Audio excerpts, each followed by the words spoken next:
The scent of wet ash and failed prayers clung to everything, a miasma so thick it felt like breathing particulate metal. They walked along the fringe of the Mire delta of sickly, petrified wood and sludge that sighed with the pressure of unseen life. It was not the familiar woods of old tales. This was a geometry of rot where submerged ruins and fungal lattices twisted into unnatural arches. Elara, who had been forced to walk since the dawn when the grey cultists had left them at the mire's edge, moved with a desperate, practiced stillness.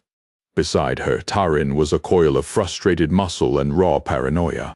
They were young, but the passage of time had aged them into something brittle and profoundly weary. The abandonment had been meticulous, ritualistic, accompanied by murmured oaths about cleans and rejoining the cycle.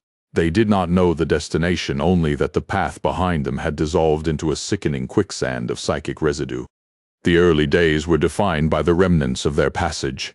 They had found it first etched deep into the petrified bark of a skeletonized tree, a scatter of minute, iridescent flakes.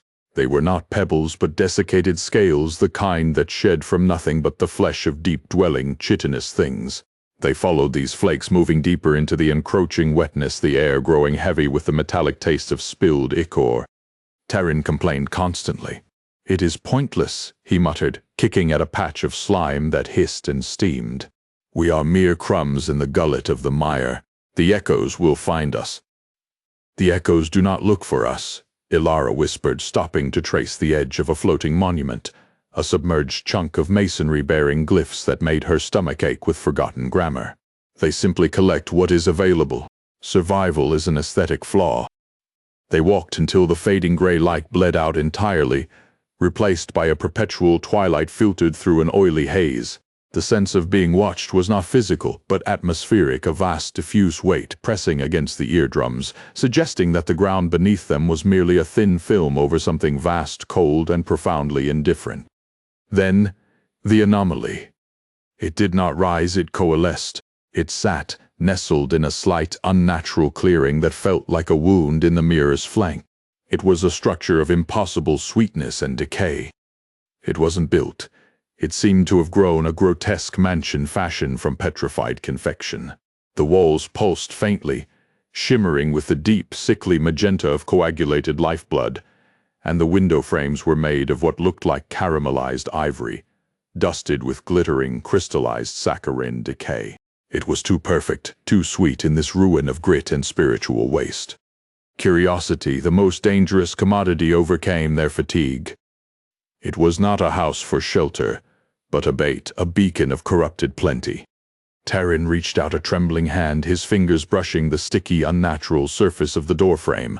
The structure hummed, a low, resonant thrum that vibrated through the soles of their worn boots and into their very marrow. Inside, the air was thick with the perfume of overripe fruit, vanilla and something acridly metallic, the scent of blood mixed with burnt sugar. It was a chamber that defied physics, seeming simultaneously too small and impossibly vast, filled with shelves stacked with preserved, glowing provisions, candied organs, crystallized sugars, and loaves of bread that shimmered like hardened milky bone. They found a chamber dominated by a single object, a hearth. But this was no hearth of fire. It was a basin of slowly churning obsidian liquid that smelled of antiquity and spoiled milk. And kneeling before it was the mistress of this cursed haven. She was not frightening in a cinematic way, she was terrifyingly wrong. Her skin was too smooth, bearing the pale, translucent quality of aged bone china, stretched over joints that moved with the unsettling fluidity of things submerged for too long. She wore robes woven from tattered silk and the glistening filaments of countless trapped insects. She smiled, and the smile did not touch her eyes, which were vast, dark, and liquid with an appalling intelligence. "Welcome, little specks," she murmured, her voice a syrupy draught of honey and grave dust. "You have found the sustenance. You have found the warmth." She did not look like a witch. She looked like a gatekeeper to a digestive tract, a curator of the things that were discarded into the cosmic sink. "The cold," she continued, gestures sweeping around the impossible feast, "is a harsh master. But here, we have replenishment. We have the art of the consumption."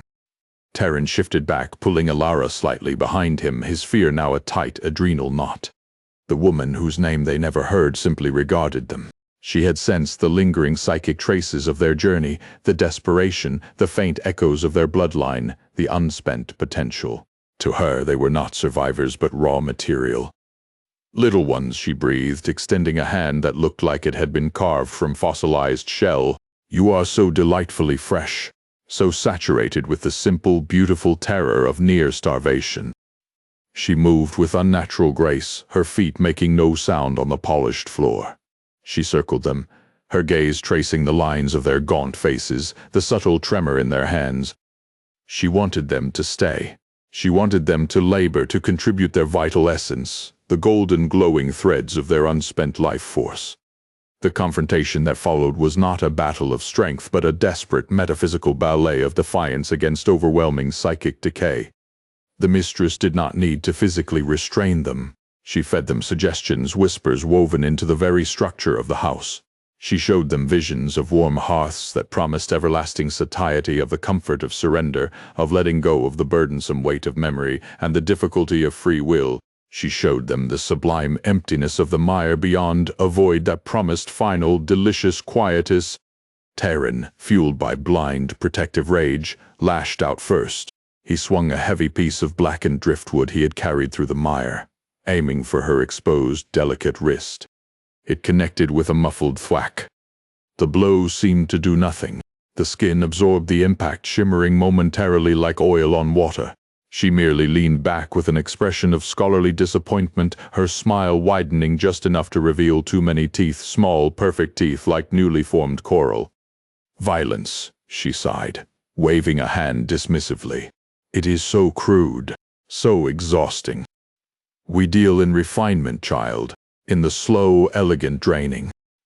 She moved faster then, not toward them but around them, her hands skimming the air as if retrieving scattered motes of vital energy. Elara, watching the sickening transaction, felt a cold, visceral understanding of the power dynamic. This was not about physical food, it was about the essence of existence. She spotted the flaw. It was not in the woman but in the architecture of her sickening power.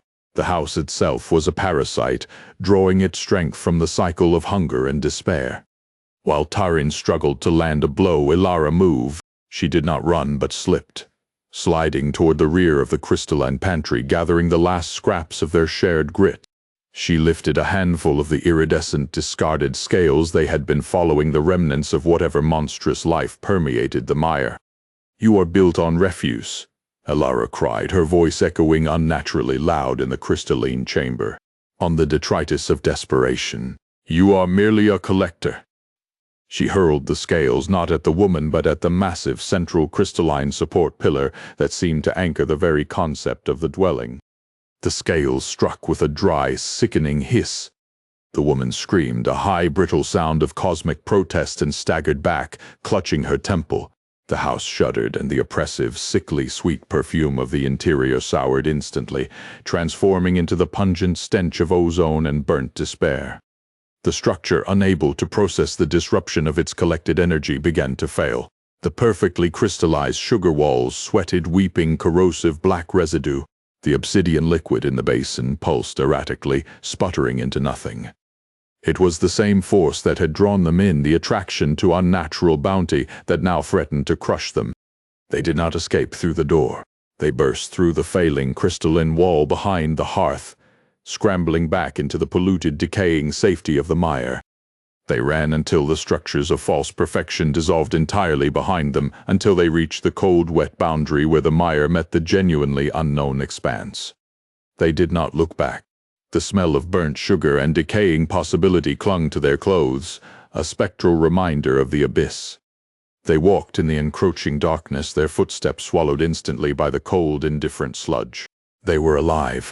They were profoundly scarred, and they understood with a sickening clarity that the mire was not a location, it was a digestive system, and they were merely the passing, struggling digestion of one cyclical, inescapable hunger. The emptiness they felt was not merely from hunger, but from the knowledge of what they had almost became.